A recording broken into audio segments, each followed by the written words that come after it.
everybody, how are you all doing? I hope you're doing well. My name's Matthew and I post ASMR videos every Monday and Friday.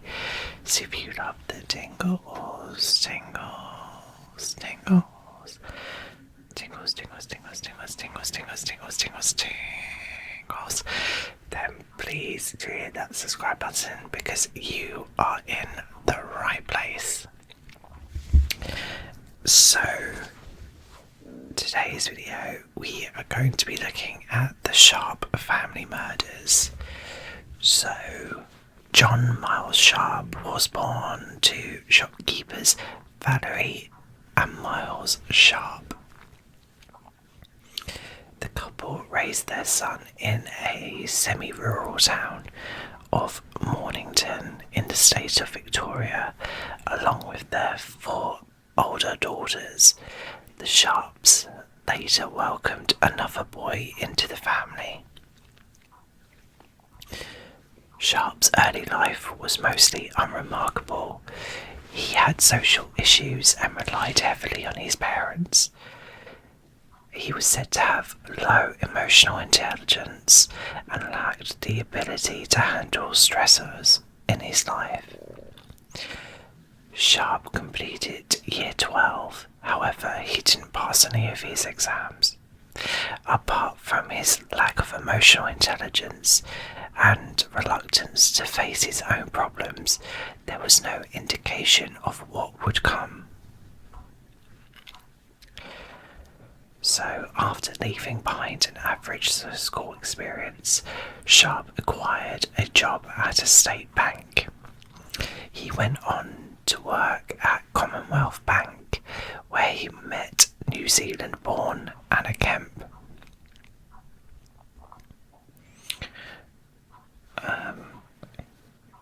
Anna was 31 at the time, 4 years older than Sharpe.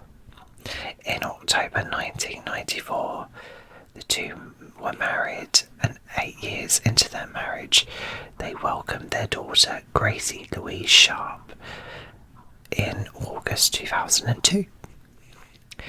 The little girl had a rough start to life, being born with dysplasia, requiring a brace to keep her joints in place. Throughout the first few months of her life, this condition was not expected to create long-term issues for Gracie.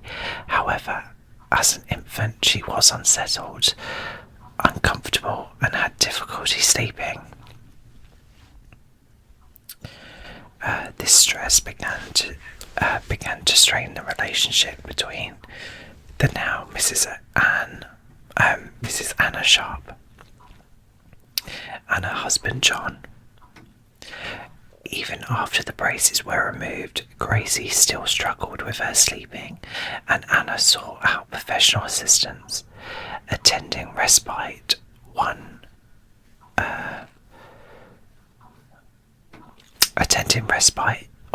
3 occasions with Gracie to help establish sleeping patterns to help alleviate Anna's own anxiety.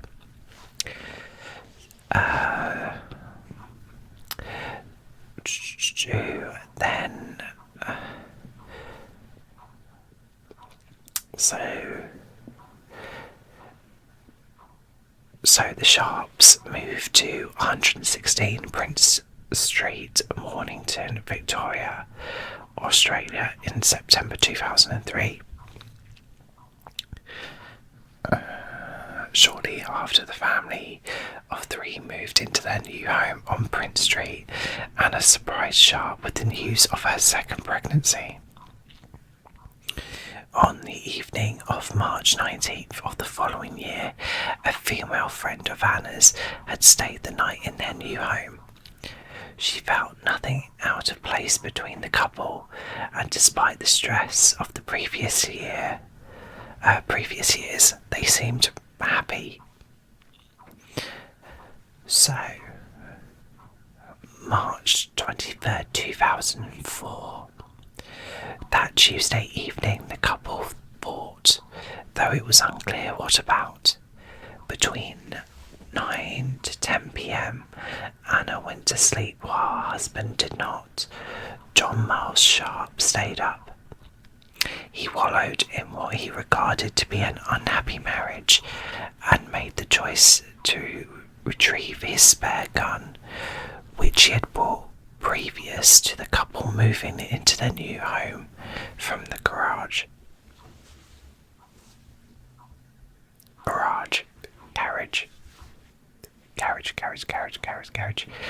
You say garage, I say garage. Anyway, sidetrack. The circumstances around Sharpe's purchase of the high-powered spear gun remain suspicious. Sharpe had never expressed any interest in spearfishing or any other sport that would require such a weapon.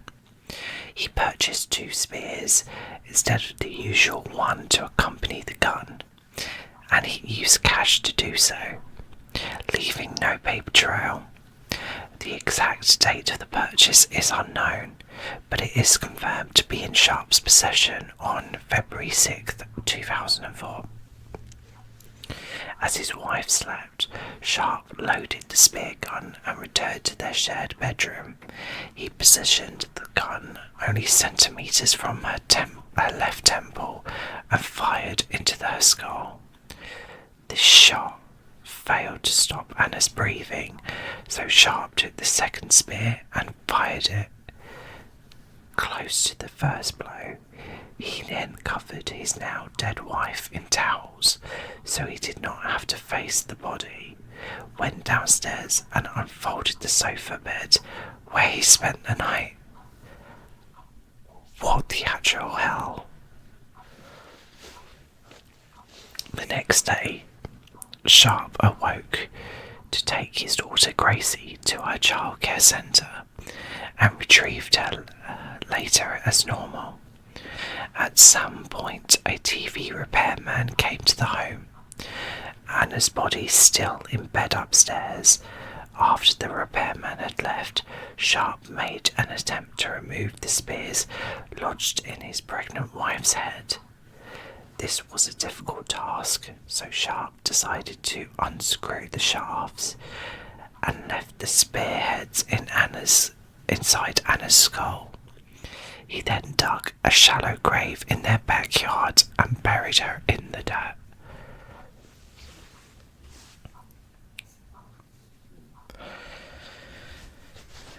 So this is where the deception starts to begin. Sharpe conducted an elaborate tale of his wife leaving him for another man, and he told this story to his mother-in-law in New Zealand, who came calling after her daughter. Sharpe claimed he expected Anna to return on Sunday to pick up the baby. So, March 27th, 2004. Sharpe places his baby daughter into her cot and begins to down multiple glasses of whiskey and coke. Now inebriated, Sharpe made his way to the garage and loaded his spear gun with a newly required spear. As the other 2 spearheads were buried in the backyard with his wife, he then approached Gracie's cot and aimed the weapon at his baby's head. Either Sharpe had closed his eyes, or the alcohol had weakened his aim, but the first shot penetrated Gracie's skull but did not kill her. The little girl screamed in agony with the spear lodged in her head as Sharpe panicked and retrieved the 2 metal shafts he had fired into his wife. He then loaded the spear gun with the headless spears and shot Gracie twice. These also failed to kill her. Eventually, Sharpe pulled the first spear out of the 20-month-old skull and took the fatal shot.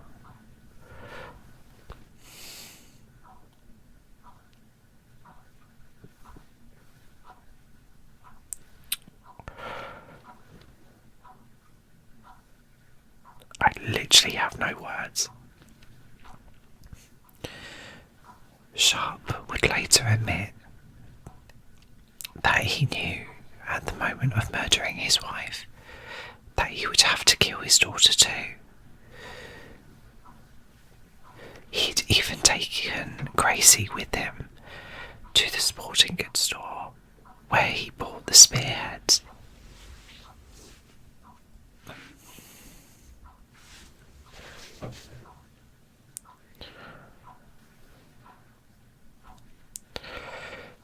The next day, Sharpe covered his face with a towel, as he could not bear to look upon the face of his daughter. He retrieved the spears from Gracie's head. He then wrapped her in garbage bags, secured the body with duct tape, and disposed of his baby girl at a dump along with some of her toys and the weapons he used to end her life. Throughout this time, Sharpe kept up the lies surrounding his wife's disappearance. He sent emails from her account to her family claiming she was happy, safe and pregnant by a new man in order to alleviate the stress they had. But this email had the opposite effect on Anna's family. Her mother reported her missing to the police in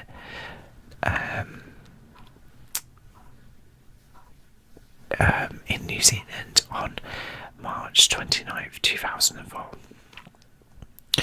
That same day, Sharpe went to Bunnings hardware store in Frankston, Victoria, and acquired a roll of duct tape, 2 poly tops, and a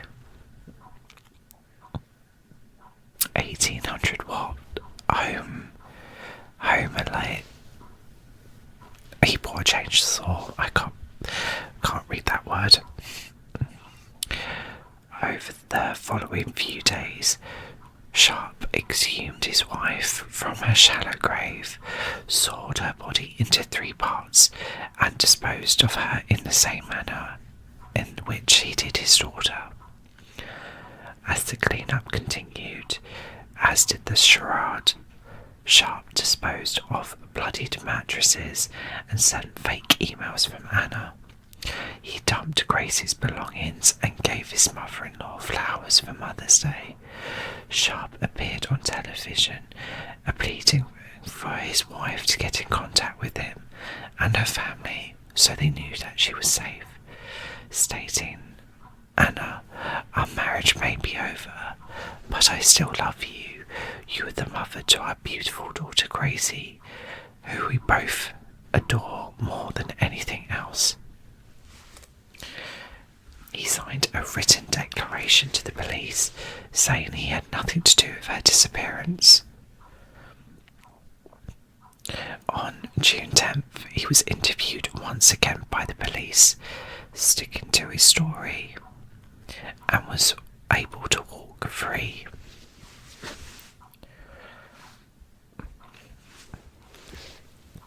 St Kilda Police Station, Victoria, Australia, June 22nd, 2004. After covert surveillance, I wanted to say surveillance,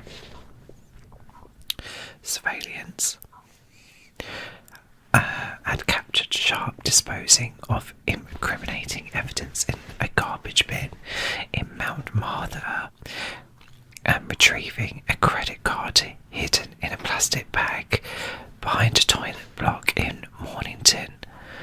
John Miles Sharpe was arrested for murder. Sharpe initially stuck to his story, but eventually admitted to the spear gun slaying of pregnant 41-year-old Anna Marie Kemp Sharpe and 20-month-old Gracie Louise Sharp. It took 3 weeks for a large-scale search of the Mornington landfill site for the police to find the bodies. He claimed his wife was controlling and moody, Grace's family and that their marriage was an unhappy one. The prosecution later said about these claims, Anna cannot deny them. They provide neither justification nor excuse for anything you have done. The Supreme Court of Victoria, Australia, August 5th, 2005. The court sentences John Miles Sharpe to serve 2 consecutive life sentences for the murder of his pregnant wife and child, with no chance for parole for 33 years.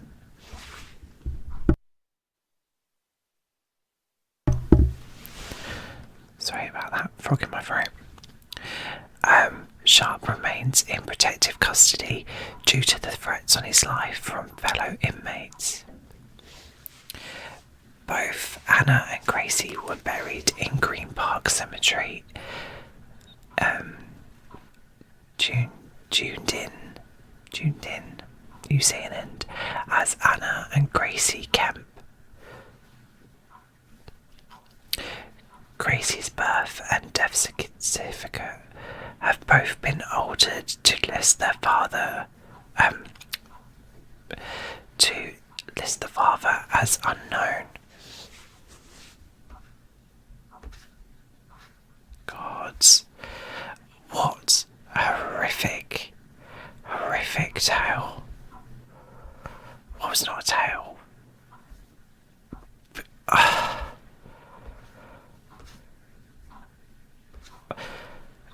What?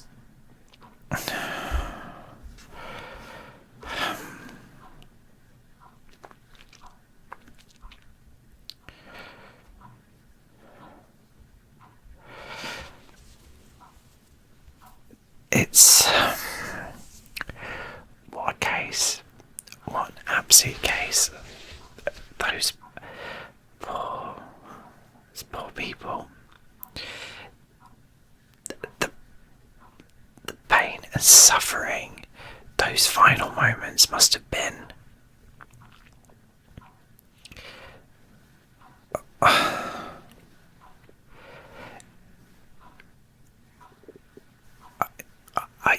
I just don't understand what would make you want to do that. If you're that unhappy, leave.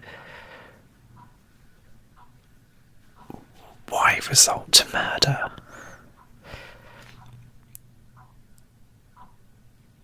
It makes absolute no sense. And to do that to your own child. Poor Gracie.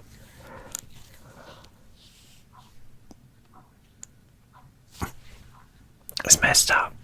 So messed up. And makes absolute no sense.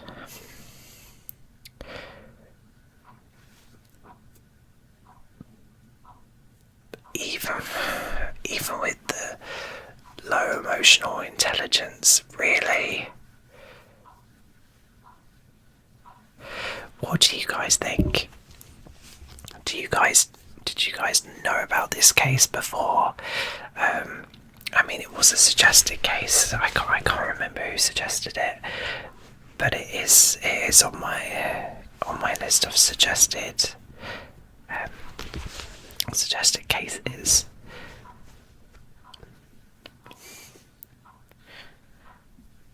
But it's, yeah, absolutely heartbreaking. Absolutely heartbreaking.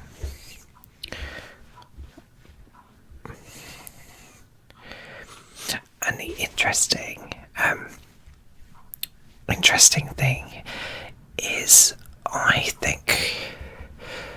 think my niece, this one there, I think she had the same brace as Gracie. If it's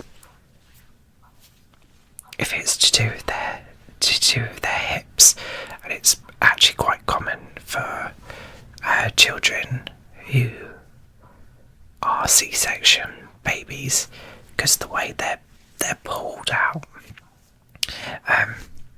they're put in a little brace and like puts their kind of legs out so like the hip can set, and sometimes they can need operations on their hips. Daisy didn't, she was absolutely fine. But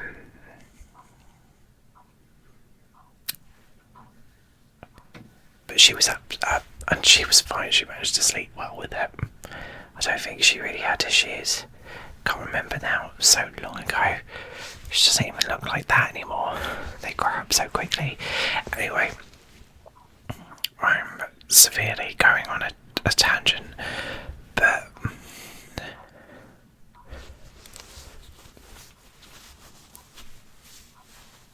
yeah.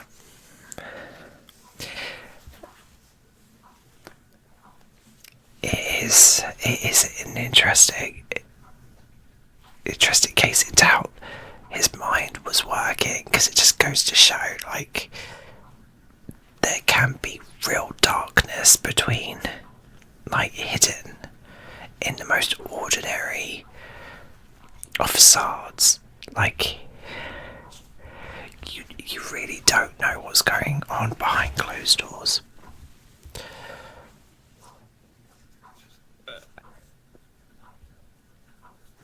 They also had quite an interesting marriage by the sounds of it, because they were married for quite a long time before they had Gracie. I mean, there's nothing unusual about that. People can have babies at any time, but it's interesting why they waited so long before having kids. And it would be interesting to know if he wanted kids, because children lead to quite strong emotions. Like, you would be excited to have a baby, and I guess with the low emotional intelligence, he must have really struggled before that with the fact he was going to be a parent, do you not think? But it's interesting how, if that was the case, no one noticed, and he was able to pull it off. So he was also able to fake the emotional side to being a father, but then why the hell would you kill your innocent child? I don't get it. I don't get it. Even with the excuse of the low emotional intelligence, I still don't get it at all. The whole reasoning behind it. The whole thing's messed up. But the silver lining in all of this, that he was caught and he has been sentenced to murder. And even his inmates want to kill him, so he can live in fear, can't he? Well, thank you for this suggestion. This case is, I don't know, I don't have the words. Like, this case has really got to me. But thank you for bringing it to my attention. And if you're still awake and you have any other true crime cases that you'd like me to cover, then please don't hesitate to leave them in the comments below. I do love having your suggestions. I do like exploring these cases that I've not before. So yeah, thank you, and I hope you continue to leave me your suggestions. I also hope that. No, I'd love to know your thoughts on this case as well.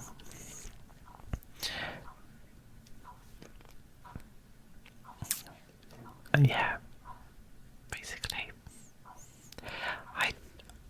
I've literally lost all words, so I apologise for this video if I don't really make much sense. It's kind of left me a bit flabbergasted. So I'm going to leave this video here, and I hope you found this relaxing. I've messed up this video at the end. It's got me. It's absolutely got me, but I hope you still managed to find this video to be extremely relaxing. I hope it's put you to sleep. If not, I have other videos on my channel that I'm hoping will do the trick. Yeah. I hope you sleep well, and I shall see you in my next video.